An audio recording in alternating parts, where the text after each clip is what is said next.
মিষ্টি হিসাবে আমরা সকলে কাজু বরফি খেয়ে থাকি, কিন্তু আজকের এই রেসিপি দেখে আপনারা বাড়িতে ছোলার ডাল দিয়েই বানিয়ে ফেলতে পারবেন এই বরফি রেসিপি। চলুন রেসিপি শুরু করি। নমস্কার বন্ধুরা, পিনাজ হেসেলে আপনাদের সবাইকে স্বাগত জানাই। আশা করি আমার চ্যানেলের রেসিপিগুলি আপনাদের সকলকে ভালো লাগে। চ্যানেলের রেসিপিগুলি ভালো লাগলে আমার চ্যানেলটি কিন্তু অবশ্যই সাবস্ক্রাইব করবেন।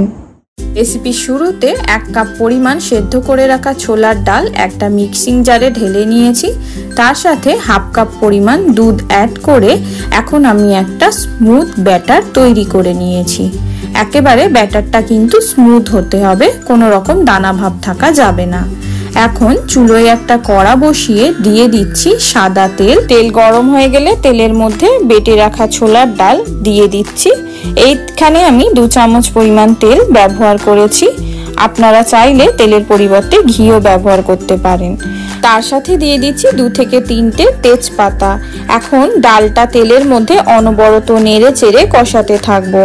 অনবরত নাড়াচাড়ার ফলে দেখবেন 10 থেকে 15 মিনিট পর ব্যাটারের রংটাও কিন্তু পরিবর্তন হয়ে গেছে, সেই সাথে ব্যাটারটা কিন্তু আগের থেকে অনেকটা শুকনো হয়ে গেছে। 10 থেকে 15 মিনিট অনবরত নাড়াচাড়া করে কষানোর ফলে দেখতে পাবেন একটা পর্যায়ে ব্যাটারটা কিন্তু কড়া ছেড়ে একেবারে উঠে আসছে। এই পর্যায়ে এই ব্যাটারের মধ্যে আমি অ্যাড করে দেব মিষ্টি অনুযায়ী চিনি।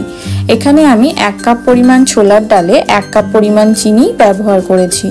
এখন চিনির সঙ্গে ব্যাটারটা আমি ভালোভাবে নেড়ে চেড়ে একবার মিশিয়ে দেবো। চিনি মেশানোর 5 মিনিট পর আবার দেখবেন ব্যাটারটা একেবারে থকথকে হয়ে গেছে। এখন আরও 5 থেকে 10 মিনিট ব্যাটারটা আমি নেড়ে চেড়ে কষাতে থাকবো। আর এই পর্যায়ে আমি দিয়ে দিচ্ছি 2 চামচ পরিমাণ ঘি, তার সাথে অল্প একটু গরম মশলা গুঁড়ো। এখন আমি ঘি ও গরম মশলা গুঁড়োটা বাটা ছোলার ডালের সঙ্গে আরও একবার ভালোভাবে নেড়ে চেড়ে মিশিয়ে দিচ্ছি। এখন 4 থেকে 5 মিনিট আরও একটু সময় ধরে আমি ব্যাটারটা অনবরত কষাতে থাকবো। এই হালুয়া রান্নার সময় কিন্তু গ্যাসের ফ্লেম অবশ্যই মিডিয়াম টু লো রাখবেন, নাহলে কিন্তু হালুয়াতে পুড়ে যাবার সম্ভাবনা থাকবে। 5 থেকে 6 মিনিট কষানোর পর আবার দেখবেন হালুয়াটা একেবারে শুকনো হয়ে গেছে, সেই সাথে কড়ার গা ছেড়ে উঠে আসছে। হালুয়া পুরোপুরি তৈরি। এখন আমি গ্যাসের ফ্লেম অফ করে হালুয়াটা একটা থালার মধ্যে ঢেলে দেব। থালাটা আমি আগে থেকে ভালোভাবে ঘি দিয়ে ব্রাশ করে রেখেছি।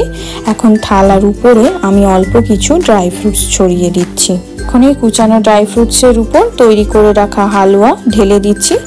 হালুয়াটা ঢেলে নেওয়ার সময় কিন্তু আমি তেজপাতাগুলো সব সরিয়ে দিয়েছিলাম। সেই সাথে আমি হালুয়াটা থালার মধ্যে খুব ভালোভাবে হাত দিয়ে সেট করে নিয়েছি। এখন হালুয়াটা আমি পিস করে কেটে নেব। আপনারা আপনাদের ইচ্ছা মতো পিস করে নিতে পারেন। এখানে আমি বরফি আকারে কেটে নিচ্ছি। হালুয়া গরম থাকতে থাকতেই কিন্তু এই কাজটা করে নিতে হবে। সমস্ত পিস কাটা হয়ে গেছে। এখন আমি ঢাকা দিয়ে হালুয়াটা ঠান্ডা হতে দেব।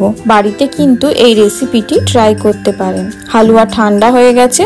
এখন আমি পিসগুলো আপনাদেরকে আলতো হাতে একটা ছুরির সাহায্যে তুলে দেখাচ্ছি। দেখুন কতটা সুন্দর তৈরি হয়েছে। বরফি কিন্তু একটুও ভেঙে যাচ্ছে না। আশা করি আপনাদেরকে কিন্তু এই ছোলার ডালের হালুয়া রেসিপি বরফি আকারে ভালো লেগেছে। রেসিপি ভালো লাগলে আমার চ্যানেলটি কিন্তু অবশ্যই সাবস্ক্রাইব করবেন। তার সাথে লাইক, কমেন্ট, শেয়ার করতে ভুলবেন না কিন্তু।